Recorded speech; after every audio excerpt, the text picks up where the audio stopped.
Boa tarde, Gapianos. Aqui quem fala é o Monitor Aleph, monitor de Química, e nós vamos estar dando continuidade aos nossos estudos da Química, certo?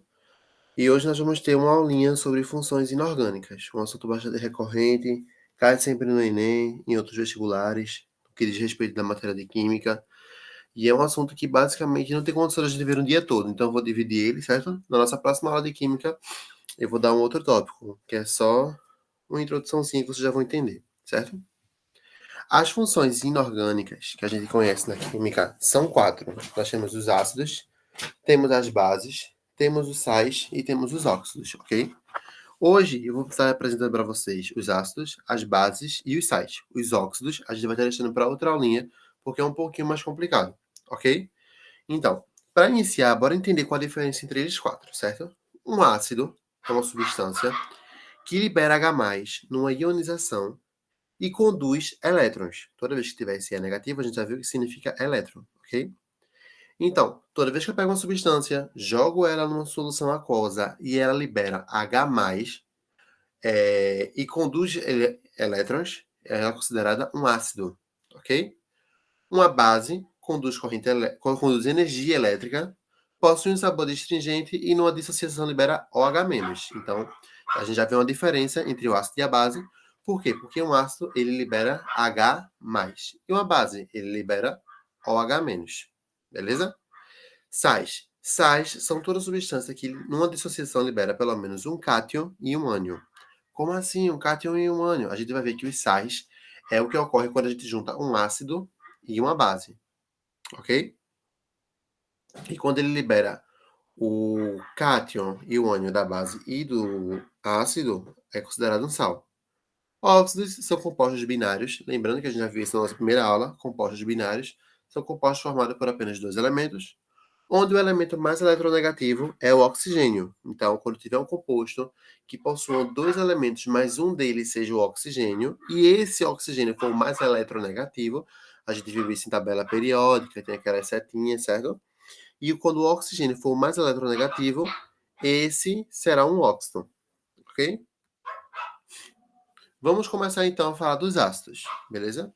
Já vimos que em dissociação, em uma ionização, ele libera H+, mas como um ácido é nomeado? Quais são as classificações? Bora ver tudo isso agora. Os ácidos podem ser classificados em hidrácidos e oxiácidos. Que é isso? Fácil. Hidrácidos são ácidos que não possuem oxigênio em sua composição, diferente dos oxiácidos, que possuem oxigênio em sua composição. Então, quando eu olhar para um ácido e ele possui oxigênio em sua composição, ele é um oxiácido. Quando ele não possui, ele é um hidrácido. Geralmente, quando a gente olha assim, os ácidos, a gente reconhece eles porque, não sei se vocês verem aí, mas na frente sempre vem um H. Ó. Perceba que em todos os ácidos, na frente sempre vem um H. Então, quando geralmente tem um elemento que na frente ele é um H, normalmente é um ácido. Quando a gente veja esse H aí, normalmente é um ácido, ok? Os ácidos, como a gente já disse, eles podem ser hidrácidos e podem ser oxiácidos. Mas como é que eu sei que um ácido é forte, é moderado ou é fraco? Ah, tem isso? Tem. Tem ácidos que possuem maior poder de corrosão e tem ácidos que possuem menor poder. Como é que a gente calcula isso? Bora lá. Os hidrácidos, lembrando que hidrácidos são o quê? Ácidos que não possuem oxigênio em sua composição. Os hidrácidos fortes só são três. O HCl, que a gente chama de ácido clorídrico, HBr, ácido bromídrico, e HI, ácido ionídrico. Ok? Moderado, eu tenho o HF, ácido fluorídrico. Só o HF? Só. E fraco, os demais. Todos os demais hidrácidos são considerados fracos. Se for HF, moderado. Se for um daqueles três ali, clorídrico, boromídrico ou ionídrico, forte. Beleza? Só esses três fortes e o HF moderado e os demais hidrácidos, lembrando que é hidrácidos, onde o oxiácido embaixo, os hidrácidos demais são considerados todos fracos. E os oxiácidos? Os oxiácidos, a gente tem uma formulazinha. A gente pega o número de oxigênios e diminui pelo número de hidrogênios ionizáveis, certo? Vamos ver quais são os hidrogênios ionizáveis. Mas a gente pega o número de oxigênios e diminui pelo número de hidrogênios ionizáveis. Se esse resultado é 3 ou 2, aquilo ali é um ácido fraco. Se der 1, moderado. E se der 0, é fraco. Pode dar mais ou menos que isso, professor? Não. Ou dá 3, ou dá 2, ou dá 1, ou dá 0. Dando 3 ou 2, fraco. Dando 1, moderado. E dando 0, é fraco. Ok? Ou, gente, desculpa, viu? Erro de digitação. Dando 3 ou 2 é forte. Dando 1, moderado. Dando 0 é fraco. Aqui tá erradozinho, ó. Vocês corrijam aí, ó, que é forte. Beleza? Quais são os hidrogênios ionizáveis? Nos ácidos inorgânicos, são os que são diretamente ligados ao oxigênio. Já nos orgânicos, apenas o H da hidroxila. A gente vai ver em química orgânica que alguns ácidos orgânicos, eles possuem também carbono. Então, todo ácido que possui carbono, ele geralmente tem uma hidroxila. E essa hidroxila é o único hidrogênio ionizável que esse ácido vai ter. Mas mesmo assim, ele continua sendo um ácido. Já nos oxiácidos, todo ácido, todo H, todo o hidrogênio que for ligado diretamente ao oxigênio, ligado diretamente, ele vai ser ionizável. Então, se eu vi um hidrogênio numa fórmula, ele está ligado ao oxigênio, ele é um hidrogênio ionizável, beleza? Já conta para aquela fórmula lá. Deixa eu dar uma voltadinha aqui, ó. Essa fórmula aqui de baixo, tá vendo? Número de hidrogênios ionizáveis. Esse x aqui que eu tô falando aqui, ó.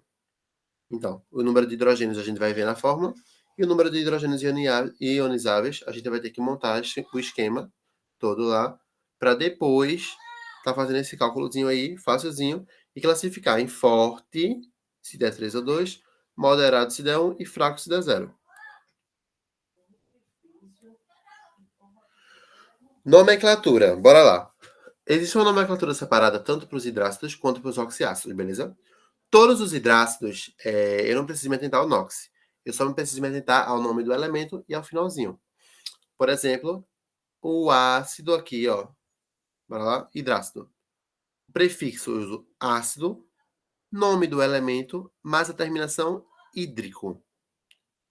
Então, quando for um hidrácido, é o nome do elemento, ácido, nome do elemento, mais essa terminação, hídrico. Exemplos, HCl. Ah, é um oxiácido? Não, é um hidrácido. Então, ácido, devido ao H. Qual é o próximo elemento? Cl. Cloro. Cloro mais hídrico. Ácido clorídrico. HBr. Ácido mais Br é o quê? Bromo. Ácido bromídrico. HF. Ácido, o F é o quê? Flúor. Fluorídrico. Ok, gente? Então, essa é a nomenclatura dos hidrácidos. Os oxiácidos é mais um pouquinho complicado, porque a gente vai ter que saber o NOx, certo? Se o NOx do elemento for 1 ou 2, certo? A gente usa hipooso. Por exemplo, a gente tem um ácido hipocloroso, ou então ácido deixa eu ver, hipocloroso, hipossulfuroso, entendeu? Se for 3 ou 4, ácido, mais nome do elemento mais oso. Temos o ácido cloroso, ácido sulfuroso.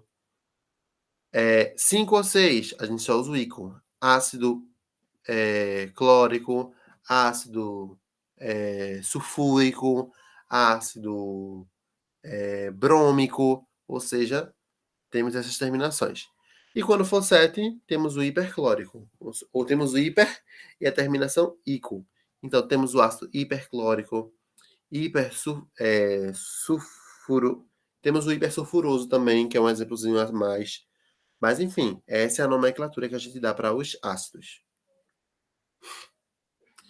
Os ácidos também eles podem ser classificados com relação à volatilidade. O que é volatilidade, Alice? É o ponto de ebulição o ponto de ebulição da substância.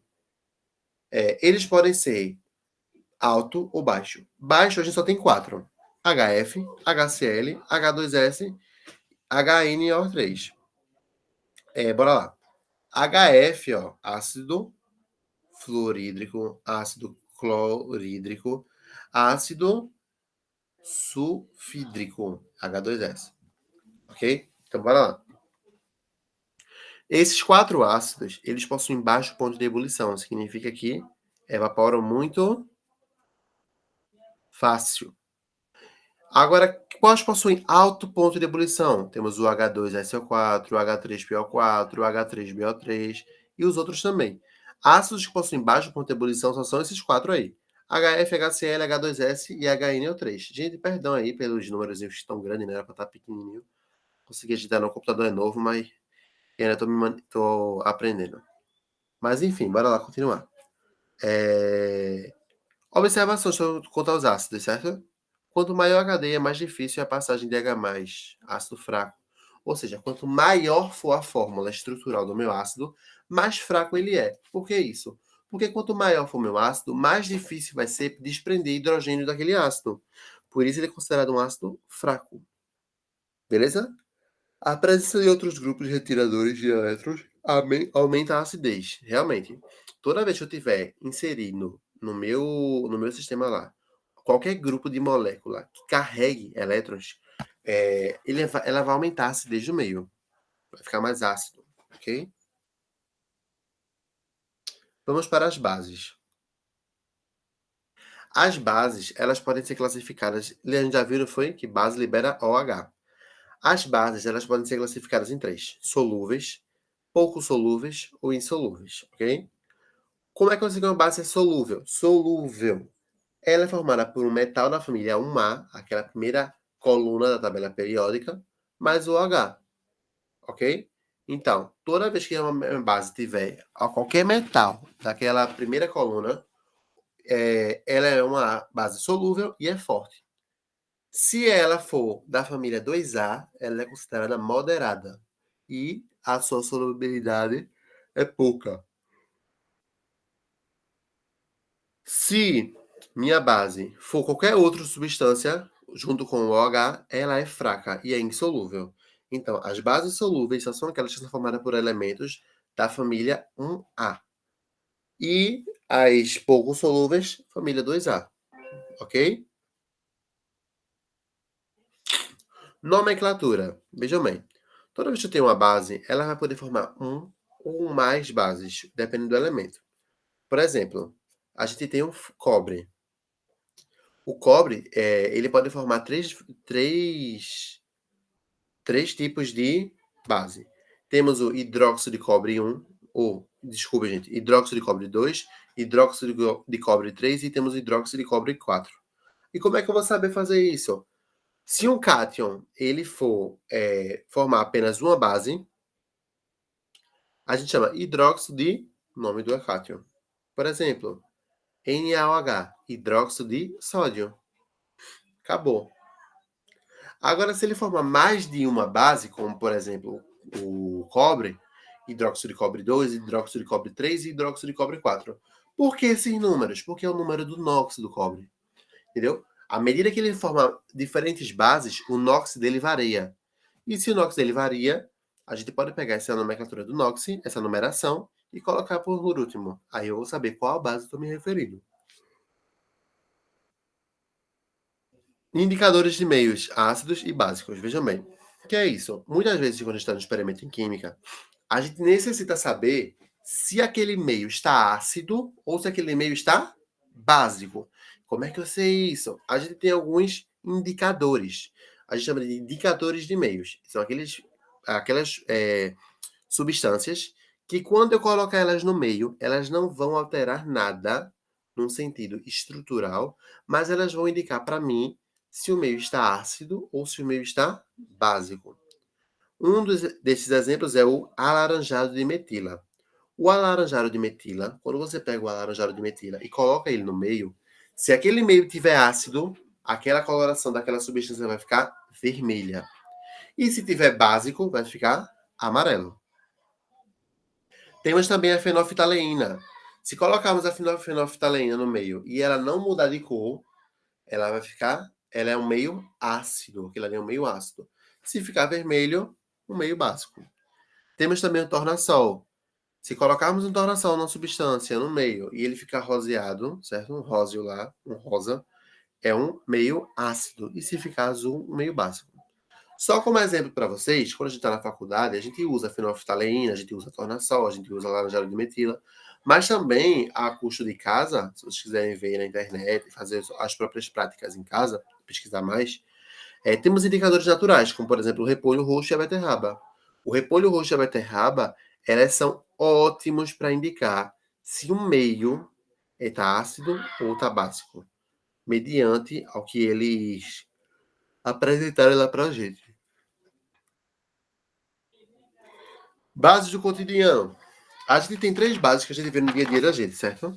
A primeira delas é o NaOH, conhecida como hidróxido de sódio. Eu não sei o que é isso, não. Nunca vi hidróxido de sódio na minha vida, calma. Hidróxido de sódio é conhecido também como soda cáustica. O que é a soda cáustica? Quando o banheiro geralmente está entupido, a gente coloca ela lá, certo? A soda cáustica, ela absorve a água, certo? E geralmente desentope encanações. Hidróxido de sódio é um dos componentes da soda cáustica. Temos também o NH4OH, que é o hidróxido de amônio. Gente, uma coisinha bem interessante sobre hidróxido de amônio é que ela é a única base que não possui metal na sua fórmula. Se vocês perceberem aí, ela não tem metal nenhum. O NaOH aqui, ó, ele tem o Na, que é o sódio, que é o metal. O CaOH2, ele tem o Ca aqui, ó, que é o cálcio, que é o metal. Mas o NaOH ela não tem. Ela tem aqui o nitrogênio, temos o hidrogênio, o oxigênio e outro hidrogênio. Não temos o metal aqui. Então, ela só existe em solução, certo? Ela é solúvel, ela é fraca, mas ela não existe de uma forma material, tipo nosso sal de cozinha. A base, não é verdade, né? Soda cáustica, que é umas pedrinhas, se vocês comprarem para ver, se tiverem em casa e darem uma olhada. Mas o hidróxido de amônio é a única base que ela só possui em solução. Ela é só encontrada no modo líquido. Temos também o CaOH, que é o hidróxido de cálcio. O que é isso? É muito usado, gente, para converter a acidez do solo. Muitas vezes, quando temos uma agricultura e um solo ele é considerado ácido para determinado cultivo, a gente faz uma inserção de hidróxido de cálcio. O que é o hidróxido de cálcio? Vai ser estruturas que vão penetrar no solo e vão reduzir a acidez daquele solo. Aquele solo vai passar a ficar bom para cultivo. Além disso, é utilizado na produção de argamassa, para colocar cerâmica, né? E também evita infiltrações. São essas 3 bases mais do dia a dia que a gente consegue encontrar. Vamos para os sais. Os sais, como a gente viu, ele tem uma partezinha do ácido e uma partezinha da base. Como assim? Bora lá. Antes de sabermos mais sobre o sal, a gente tem que saber o que é uma neutralização total. Veja bem. Nós temos geralmente um ácido e uma base. Quando esses dois se unem, eles vão me dar sempre um sal e uma água. Como assim? Bora lá pro HCl aqui, ó. Se pegar HCl, quem lembra do HCl? A gente viu agorinha. Ácido clorídrico. NaOH, hidróxido de sódio. Quando eu junto esses dois em meio aquoso, isso aqui vai se dissociar. Vai se ionizar, na verdade. Isso aqui vai se dissociar. Perceba que ele vai formar um H mais e um Cl menos. E aqui vai formar um Na mais e um H menos. Esse positivo vai se juntar com o negativo desse aqui, ó. E esse positivo vai se juntar com o negativo desse aqui. Vai dar quando? Vai dar HO, NaCl. Se você juntar aqui vai dar 2H, H2O mais NaCl, que é H2O, água. Então perceba que para eu formar um NaCl, que é um sal, certo? Para eu formar um NaCl, eu tive que usar um ácido e uma base. Então, receita de bolo. Toda vez que eu pegar um ácido e misturar com uma base, ela vai me resultar num sal e água. Ok, gente? Nomenclatura dos sais. Vejam bem, tem um macete bem bom. Vocês lerem aqui, vai ficar. Mosquito, teimoso, tibato, tipico, timeto, no vidrico. Ah, isso é para ajudar? É. O sal, ele terá terminação ito, certo? Se o ácido terminar com oso. Um sal terá terminação ato, se o ácido terminar com ico. Um sal terá terminação eto, se o sal tiver terminação hídrico. Como assim o sal tiver terminação? O sal que formou o ácido, desculpa, gente, o ácido que formou aquele sal. Como assim? Bora dar uma voltinha aqui.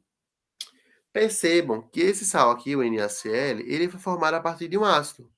O ácido clorídrico, aqui, ó, o HCl. Tivemos que usar ele. Então, se eu sei que para usar aquele sal eu tive que usar um hídrico, vai ficar como eto. Então fica nome do ânion, o no ânion lá, o cloro, cloreto de sódio. Beleza, gente? Não é difícil. É só isso. Não tem muito o que vocês aprenderem. É só isso. Cloreto de sódio. Ok? E é isso. Além de hoje, eu não vou dar óxido agora. Quero que vocês recapitulem essa aula, anotem o que for preciso, perguntem, gente, tirem dúvidas. Se tem saudade das dúvidas, geralmente perguntavam direto. Vou colocar uma listagem lá para vocês nomearem os ácidos, as bases e os sais, certo? Com base no que a gente deu aqui. Então, nomeiem, tentem, tirem dúvidas, podem mandar as respostas que eu vou corrigir todas, ok? Gostei bastante, certo? Mandaram o mapa mental, não foi que eu compartilhei, então, gostei bastante, certo? E a gente se vê na próxima aula. E é isso, tchau, tchau. Façam os exercícios e boa sorte no Enem, galera. Vocês conseguem, vocês são feras, vocês são gapianos.